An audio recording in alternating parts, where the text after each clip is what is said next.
Hi, everyone. Today we have Dr. Devaki Berkson on. She trains doctors. She is a holistic practitioner, and she knows a heck of a lot about hormones, gut health, and just general how the knee bone is connected to the ankle bone, is connected to the heart bone, is connected to the brain bone, how we are one whole being, and through menopause and through every phase, how we can take care of this being.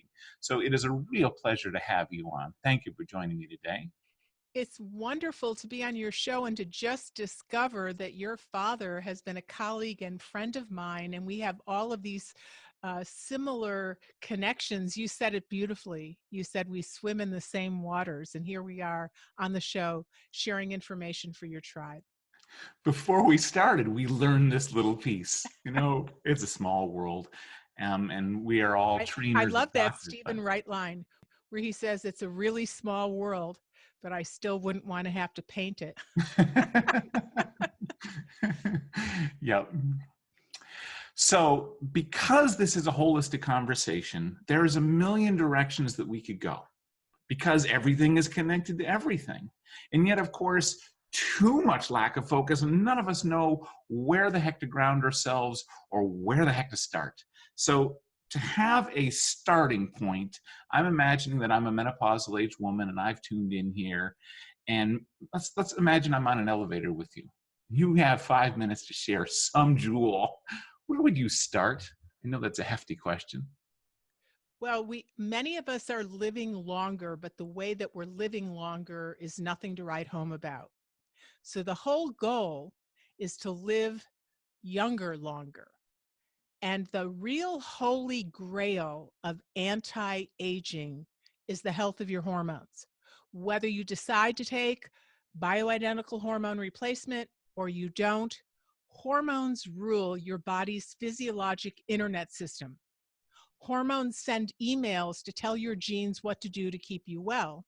Aging is basically, simplistically, a freezing up of the computer of your physiologic internet. As your hormone system stops sending emails, you start to age. In all of the research, like Cache County um, dementia studies, we now see that if you keep more hormones on board, you keep your brain healthier, your gut healthier, your kidneys healthier. Hormones aren't just about sexy and reproductive things, and they aren't something at later part of life to make you more scared of breast cancer. Actually, hormones rule everything. They particularly rule the hippocampus, which is the place inside your brain where your memories live. And the more your hormones can send signals to your hippocampus, the less your risk of Alzheimer's disease and other cognitive decline disorders. So we're always looking for ways to feel better, younger, longer. Hormone health is that way. But the issue is that hormones are a huge tapestry. For a hormone to send its signal to a set of proteins in the shape of a satellite dish called a receptor, this receptor has to be available. So it shouldn't be clogged up with pollutants. So in our dirty planet and dirty food, our receptors can be clogged. And even though your doctor measures in urine, blood, or saliva perfect levels or within the normal limits levels of hormones, that doesn't mean that the hormone can get into the receptor. So receptor functionality is really the big deal of hormones. And there's no way to test that at the moment in the clinical trenches, except for how you feel. So you want to see an intelligent practitioner that listens to you more than the laboratory and puts everything together to serve you and to serve your hormones. And the receptor also acts like a bowl. It's got to be filled with lots of, for example, minerals. If there aren't minerals and vitamins inside this bowl, based on your digestion and food choices, even though there's no pollutants in there or you detoxed yourself and you got rid of the pollutants, still your hormones won't be able to swim on in deep down into that receptor and deliver its beautiful email to the gene. So the two messages are: hormones have a lot to do with how you live the last part of your life. And hormones are a bigger picture that most practitioners don't appreciate. And often you get the wrong kind of care because most practitioners are five blind men touching the elephant and a different part of its body. You're only getting somebody looking at a small part of your hormone functioning. For a long time, I've hosted a live show where women call in and ask their menopausal age questions of my father, Dr. Rosensweet. One of the ones we had was a story. A woman called in and she'd gone to her OBGYN and she'd said, well, I think I'm menopausal. Should I do something? And the doctor got a little gruff and said, well, maybe. Opened up the cabinet to show the Premarin or whatever he had, and he said, what do you want? I know it's an egregious story, and that's right on the edge of about the worst out there. And a lot of doctors care to be good, even if they don't know what they're doing. But I'm only bringing it up because it's kind of an example of, my goodness, there's so much to know about hormones. And even well-trained doctors can be at absolute day one. I hate to say this, but Yeah. if a woman asks her regular doc, her gynecologist, her endocrinologist, whether she's a candidate for hormones or a question about hormones, I venture to say that over 90% of the time she's going to get a wrong answer from an intelligent doctor, because hormones are the most misunderstood genre of medicine and women lose out. For example, the CEOs of Premarin and Prempro, which were the main hormones used in the Women's Health Initiative and now are pretty much passe. They were passe in Europe way before they were passe over here. Those guys were bad-mouthing bioidentical hormones forever. But as soon as the trend followed the money, was going to bioidentical hormones, and the science was really showing that they were safer, definitely showing that they were safer, they opened up their own company called Medical Therapeutics. They've just almost finished their phase 3 trial. They're coming out with their own bioidentical hormones. They're starting to publish in peer-reviewed literature that bioidentical hormones are safer, better, more effective, and they're the way to go, because now they're the CEO of a bioidentical hormone company instead of the Premarin and Prempro company that they used to be CEOs of. So women need to understand that we have been at the bottom of the totem pole of docs, even though they're well-intentioned, and of big pharma. So this is why these kind of shows are so important, because knowledge is power. For those who don't know, the Women's Health Initiative is also called the WHI. It was a study that came out in the 2000s that was poorly done, had two branches, and the word breast cancer was intermixed with that thing. And it created a panic storm through America that even though the only one arm had that number, and even that arm was brought into question, and both of those had to do with big pharma hormones, the word breast cancer got synonymous with hormones. And it's been impossible to get that cat back out of the bag because it's such a personal thing.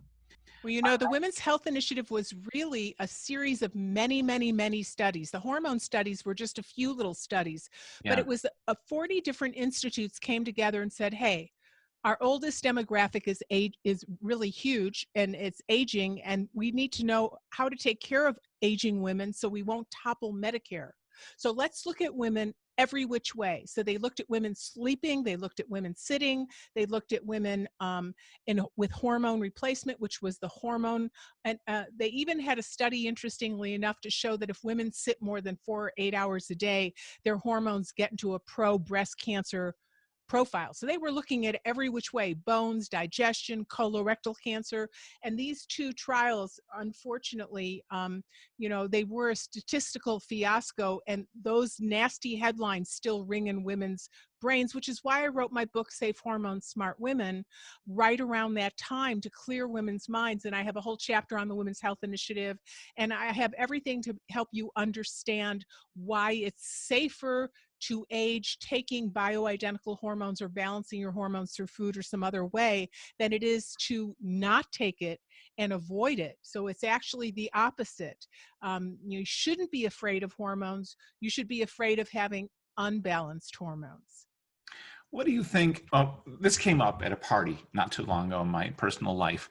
Some of my friends who are very health oriented, they eat very well, they exercise all the time, and we were at a party, and hormones came up because I'm in the business, and someone there was brave enough in my presence to say, because with the risk of being offensive, she says, I'm never doing hormones because hormones are not natural. What do you think about that? Well, That argument? everybody says that. I address that, and everybody says that. That's a very common thing. Yeah, And it's unfortunately ignorant. Glasses aren't natural. Air conditioning isn't natural. Taking thyroid replacement isn't natural, but better living through chemistry and higher technology. So we now have the capability, if you age, instead of having to hobble around like the elderly people did in indigenous societies with a cane, you can get a hip replacement because we have better technology. So yeah. now we have the technology to keep your hormones, which send emails out to all your cells and can keep you younger longer while those emails keep going out. And that is progress. That's not natural. It's progress. In fact, I love the conversation I had with Dr. Richard Wiseman. He ran the Wiseman Family Practice Clinic, which is the bioidentical hormone major clinic here in Austin. I worked there for 6 years. And at the water fountain, we used to have these cool conversations over a glass of water in the hallway. And we were talking about how women say that. They say, it's not natural, so I'm not going to do that. And he'd go, if you took 100 women and they all got the memo that you should exercise and eat well, which, by the way, isn't enough. In the olden days, before organic and everything, everyone ate organic when there wasn't pesticides, and people did a lot of physical activity and they still died. It's not like food and exercise are going to keep you from dying, but hormone health will slow down that process and keep you healthier. So he said, if 100 people got the memo and all of these people were exercising and eating really well, but half of them were tested individually for hormones and individually prescribed and monitored, because everyone has their own hormonal footprint, you could cherry pick them out without a doubt. The ones on hormones would have thicker collagen in their face and look prettier. They'd have younger voice. They wouldn't have old lady voice because hormones run your vocal cords. They wouldn't be at risk of the kidney disease that we see that happens as we age because estrogen runs the kidneys. We know that most women as they age get tired, get sleep issues, and maybe even independent of sleep disturbance, get fatigued. And that's because hormones help protect your mitochondria, which are the energy production factories for your body. You need estrogen, you need testosterone, you need progesterone to keep your energy producing factories humming along. So you could look at those 100 people, and the people on hormones would be standing taller, shining brighter, having a sense of youth, because hormones deliver the emails that keep you younger longer. And you can use better living through chemistry. One of the simplest ways I've heard it worded is this: our body's need for hormones never goes away, but our body's capability of producing them can. Oh, I So, like that. yeah, Yeah. we need the darn things. We just, they're hard to make. They're hard to produce enough of. And like you said, much more eloquently than I am, for us to actually attain the value of them, even if we're getting them. So I mean, we could almost call this a day, because what you've said is so important, and anything more we could cover could run the risk of sort of diminishing the message. I doubt it, but Well, there is one thing I'd like to add here. great. I love it. So there is so much misinformation in hormones. When you're first in practice, you don't want to hurt anybody's feelings. You don't want to lose your license. As you get further on, you start seeing the reality of life and of healthcare. If you are a patient, like I've been myself, because my mother was given the most powerful estrogen ever invented when she was pregnant with me, called diethylstilbestrol, or DES, and it was given to millions of women for 36 years before it was banned as a class 1 carcinogen. So I had many hormonal illnesses for many years till I figured out it was due to a hormone altering prenatal vitamin my mother was prescribed by her gynecologist when pregnant with me. Yeah. But there's so much misinformation now. In my 4th decade of being a practitioner, I'm outraged, and I don't feel inhibited about being outraged. And I want women to know that there's not a lot of places and practitioners you can go to get the right information. And one of the arenas that I want to share is, if you're a high-risk woman or you had breast cancer. I had breast cancer 25 years ago, so I care about this.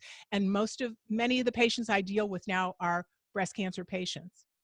There is a way that some breast cancer patients, in fact, more than not, many breast cancer patients can take hormone replacement safely, and it can even reduce your risk of recurrence. And I have a free ebook coming out soon that I've put all the science and put this all together that you can hand your cancer doctor and hand out to all your different friends. There's many other ways than just in this book, but it's the science. And we've been doing it at the Wiseman Family Practice Clinic for the last 2 years. When women finish their breast cancer treatment, we initiate this therapy with their cancer doctor's blessings, because this is in the peer review literature. So there are ways usually for almost every single woman to keep hormones on board, because it keeps your brain on board. It avoids chemo brain, avoids fatigue. The women that we deal with sail through their post-treatment, and there's even some case studies in the literature that look like it's good to give while during chemo and during treatment, but there isn't enough consensus of that yet. But don't listen to people who say you should never, ever be on hormones. They don't know that science. And what I've come to learn from being a patient and a doctor is that when a doctor tells you no, it usually means they don't know. When a doctor Yeah. tells you that there's no hope, it usually means they don't have that tool in their tool bag. But if you don't find out from somebody that's learned it, connected all the dots of science, and used it, then it is kind of iffy because you're playing around. So the whole idea, I love that your dad has been in this a really long time. In fact, I remember I was in Utah when he was lecturing with Jonathan. That's the This is last time Dr. I've Jonathan Wright. huge hormone conference with Jonathan Wright and your dad in Utah, because we've all been in this for decades. And being in it for decades, we see the reality about how much hormones are protective. And even if you have a hormone-driven illness, there are ways to take it to help your recovery and to minimize your risk of recurrence. But the majority of doctors do not know this data. So I just did a podcast on this at my Dr. Berkson's Best Health Radio. I have a whole podcast talking about the science, so you can listen to it while you're driving around. And And I have an I'll link ebook to out. these things so you can connect to them. Sorry to interrupt. I just wanted to let everyone know. I'm going to link to these so they'll be easy for people to find. Because I'm passionate about this, because I had breast cancer about 25 years ago. And because I've had so much cancer in my background, I've lost 7.5 organs. So I'm functioning on a lot less organ power than most people do. And if I've been on bioidentical hormones now for about 19, 20 years. And if I was not on these hormones, I would not be the woman I am, still hugely active and passionate in my career and still making a difference in the world and having fun in my life. I would not be this woman.